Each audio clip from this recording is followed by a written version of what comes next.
الحمد لله والصلاة والسلام على رسول الله وآله ومن والاه واتبع هداه إلى يوم نلقاه وبعد. السلام عليكم ورحمة الله وبركاته. ليتي أدعوك الله سبحانه وتعالى وشير صلاتكم على محمد صلى الله عليه وسلم.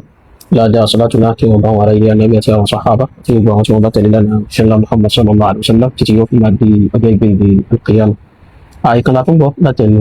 àwọn tí wọ́n sábà máa kó pé ká máa dojú òpó onímọ̀rún nílẹ̀ Yorùbá yìí. Wọ́n bá tún ní ẹnìkan kan kò sẹ̀mí kó wá gbé 1000 years kò fi bẹ́ẹ̀ rí. Ànábì Ọlọ́run ọba kò sẹ̀mí bẹ́ẹ̀. Àbí kéèyàn kan wá lóun lo 900 years Ànábì Ọlọ́run ọba kò rí bẹ́ẹ̀ rí. Abẹ́nìkan lo 800 years abẹ́nìkan lo 300 kò sẹ́nì kankan. Ẹni ó wá ń parọ́ nínú àti màtáwọn yóò jáwọn pé Ọlọ́run ọba mọ̀ sọ fún wa nínú Al-Qur'an nípa yàn kan yàn. Ọlọ́run ọba sì lámọ́lẹ̀ kan lẹ́gẹ́dá. Ànábì wa Nuh alayhi salatu wassalam ó lo 950 years.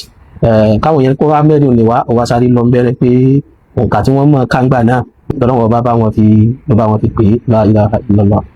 la ilaha illallah. Ọlọ́run ọba ò tó dọ̀rọ̀ sọ̀rọ̀ ní wọ́n ń gbẹnu àwọn èèyàn sọ̀rọ̀. Ọlọ́run dákun kó mọ́ sáà bùrìjẹ́ nìkan kan wá lọ́kùn sáànù wa kó mọ́ jẹ́ àṣàgbákò ilẹ̀ Yorùbá yìí. Nígbà náà gbogbo tá lórí lóòrò lóòkù bí 95 years lọ àmọ́ la pé báwọn tí máa ń tún ká wọn lójú ọba wọn ká bẹ́ẹ̀. Ẹ̀yìn wá tí ìlọ́rọ̀ púpọ̀ tẹ́lẹ̀ kàfẹ́ sọ mo kàfẹ́ sáré pàkíyèsí wa kẹlẹ̀ mọ̀ pé tábà ń wá ta ni máa ń parọ́ mọ́ ìmàláyé tàṣì lójú rẹ̀ tó mímọ́ tí sì máa fẹ́ dá sọ̀rọ̀ mímọ́ àfààní tíra kan bẹ ẹ̀jẹ̀ kí gbogbo náà kálọ̀rí wà gbogbo àtàwájọ́ ọmọ kí ẹ̀gà àyíbá ní nínú wa ètò lọ́rí gbọ̀n yẹ́bẹ́yẹ́bẹ́ gbogbo tá a fà yóò ọ̀rí pé irọ́ yányán kódà déédéé sí ọ̀rọ̀ ni oní tíra ti ń bẹ ńlẹ̀ yìí kálọ̀rí wo tíra tí wọ́n ń pè ní A'mar al-A'yan ẹni ó kọ́ ẹni tí gbogbo ayé tí gbogbo náà dọ̀mọ́ ni al-Allamatu Ibn al-Jawzi al-Imam alayhi rahmatullah ọlọ́mọṣàbáwá kẹwọn onan Jamaluddin Abul Faraj onan gbogbo ayé mọ̀ wọ́n sí ẹ̀ríkọ́ ṣe Abdurrahman ibn Ali ibn Muhammad ibn al-Jawzi alayhi rahmatullah ọlọ́mọṣàbáwá kẹwọn. Ẹ̀rí bàbá yìí àwọn ni wọ́n kọ tírà tá a pè ní A'mar al-A'yan ìtumọ̀ rẹ̀ ni pé ìṣẹ̀mí àwọn individual kọ̀ọ̀kan tí ìtàn gbé kalẹ̀ wa. Eléyìí ò jọmọ́ ọ̀rọ̀ kódà kí ẹ̀ mọ̀ kìtàbù kó mọ̀ sunna tẹ̀lé àwọn akọ̀tọ̀ lásán tó kàn ń kọ ìtàn kódà nú àwọn ìbò lásán tó máa ń kọ ìtàn tó bá gbọ́rú ọ̀rọ̀ yìí wọ́n ní pé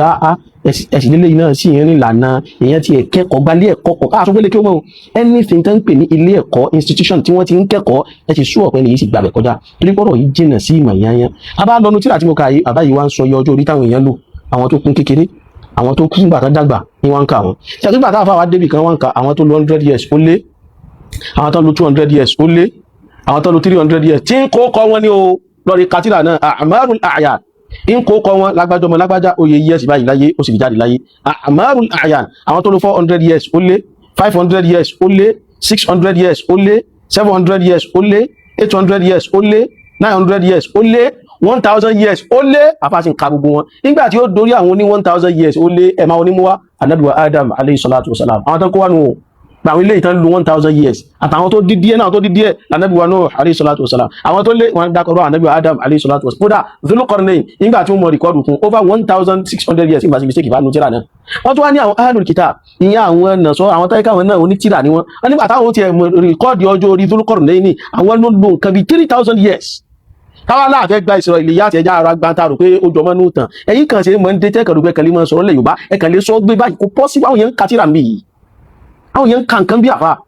ẹjọ́ nílé yìí tíra kan mọ̀ kàn sí ju èèyàn lọ́ọ̀dì ká A'marul àbí tí ń ka nìyẹn àwọn tó lọ 100 years ó lé 200 years ó lé ní tó dá mi lójú ni pé orúkọ tíra tí mo dá yàfà yóò mọ̀ débi tí ó gbọ́rí kò ká tó bá ká kò ní jáde sọ̀rọ̀ ọ̀rọ̀ báwọn because yìí tó fi lọ́ọ́ rẹ̀spọ́ndì sí ọ̀rọ̀ ayà yẹn tó ká yẹn fi mú òun yóò sáré yóò ti rún tíra ìgbọ́bì kan àmọ́ kò ṣe é rún àfà tó wá dárúkọ yìí kò ṣe é rún kí sì ló dé tí ò ní ṣe é rún ní sísọ yóò ní sìn kò ṣe é rún torí pé kìí sàfà tẹ̀lé sọ pé ara àwọn kò ṣe é rún dé ẹ̀rọ àwọn báwọn ala kulli hal èyí tí ìtàn rìkọ́ọ̀dù kalẹ̀ fún wa rèé ẹ dákun ọ̀rọ̀ àìmọ̀kan ní ká ní ọjọ́ orí àwọn èèyàn pé kéré kan ọ̀rọ̀ àìmọ̀kan ni o ẹni sì sọ̀rọ̀ ẹ̀ aláìmọ̀kan ní níbi ọ̀rọ̀ yìí ó lè jẹ́ ní mímọ̀ bí alifu ká máa bá àká ó lè dáyọ̀ mọ̀ àmọ́ níbi tó wá dá sí wàláhì aláìmọ̀kan lẹ́gbàá sọ̀rọ̀ ẹ̀ so ẹ dákun ẹ kọ́ ọ̀rọ̀ náà ẹja kókó lẹ̀ òdodo ọ̀rọ̀ náà ní tọ́lá Al-Qur'an àti sọ fún wa nípa Ànábì wa Nuh alayhi salatu wasalam ipò ọlọ́run bá ní ó lo odidi 950 years ó lo 1000 years ó dín 50 ìta Al-Qur'an àti lọ́lẹ̀ fún wa òun náà lórí ilẹ̀ nípa Ànábì wa Nuh ìyẹn wá já mọ̀ pé àsáwọn ẹlòmíì wà tó lò jù bẹ́ẹ̀ lọ àsáwọn ẹlòmíì wà tó lò tí ò tó bẹ́ẹ̀ ló wá mú àwọn àlùfáà lọ rí ṣe irúṣẹ́ yìí A'marul A'yan àfáà tó kọ tírà yìí ti kú nísìnyí ó sẹ̀mí ní nǹkan bí 100 ọdún kẹfà 500 something years hijira late 590 something years hijira ní Ibn Taymiyyah ó sì jáde láyé ó yọ sí pé tàbá ń sọ̀tàn tíra àtàná ti kọ yìí nìsín à ń sọ̀tàn tíra bíi 700 sí 800 years ago or 900 years ago pàápàá sí 800 years something years ago wọn náà ti kọ tíra kí ẹ̀kan wá dé lónìí jẹ́ ta kó wá nígbà náà kò tó rí bẹ́ẹ̀ mọ́ ẹ dákun ọ̀rọ̀ nínú ìyẹn dànù òdodo ọ̀rọ̀ ni pé àwọn tó lóṣẹ̀ mí jù bẹ́ẹ̀ lọ wọn bẹ ewu tí wọ́n bẹ́ẹ̀ bí ọ̀rọ̀ yìí ni pé ọ̀rọ̀ yìí ọ̀rọ̀ tó lè sọ ní di káfíìrì ni because dọ́hírù Al-Qur'ani ní mọ́ta kó mọ́ lọ ń bẹ̀rẹ̀ bí ó ti yẹ kọ́ lọ kọ́ wá mọ́ ní Al-Qur'ani ń bá wọn lò bí wọ́n ti ń calculate ń jọ náà ṣé àwọn ará jọ́nà Al-Qur'ani wọn bá wí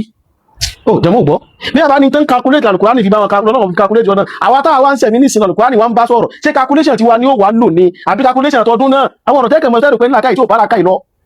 ẹ sì mọ̀ ṣe ìdá pé ẹ̀yin lọ nílàkàyè ní àkàlà ni yóò ẹ̀ tí ó ní sin láàkìlù lójì rẹ̀ yìí ọ̀rọ̀ yìí sì la yuwafiqu al-aql wala an-naql la yuwafiqu al-aql wala an-naql láàkàyè ò gbà ọ̀rọ̀ yìí Al-Qur'ani ìmọ̀ kò gbà ọ̀rọ̀ yìí kí á lẹ́yìn tí lẹ́ tara yìí sí ọ̀rọ̀ tí ò rí díjòkó ni aláìkò rí díjòkó abásibítà ìwé ní sí wọ́n ní wọ́n ṣe kí nìkan fún yín ọlọ́run ṣàánú wa o so àmọ́ àwọn òṣà nígbà lákìí ẹ̀kan fẹ́ dojú òpó mímọ̀ rú ó fẹ́ dojú òpó tàn rú nígbà lẹ́yìn báyìí o a ti sọ ẹni bá fẹ́ sọ rẹ̀ ní fìdáwọ́ nàmọ́ wa lọ́wọ́ àwa náà sọ̀rọ̀ wa di Musa pẹ̀lú ògùn lọ́dọ̀ ọlọ́run wa sallallahu wa sallim ala abdika rasulika Muhammad wa ala alihi wa sahbihi ajma'in subhanakallahumma wa bihamdik ashhadu an la ilaha illa ant astaghfiruka wa atubu ilayk assalamu alaikum wa rahmatullahi wa barakatuh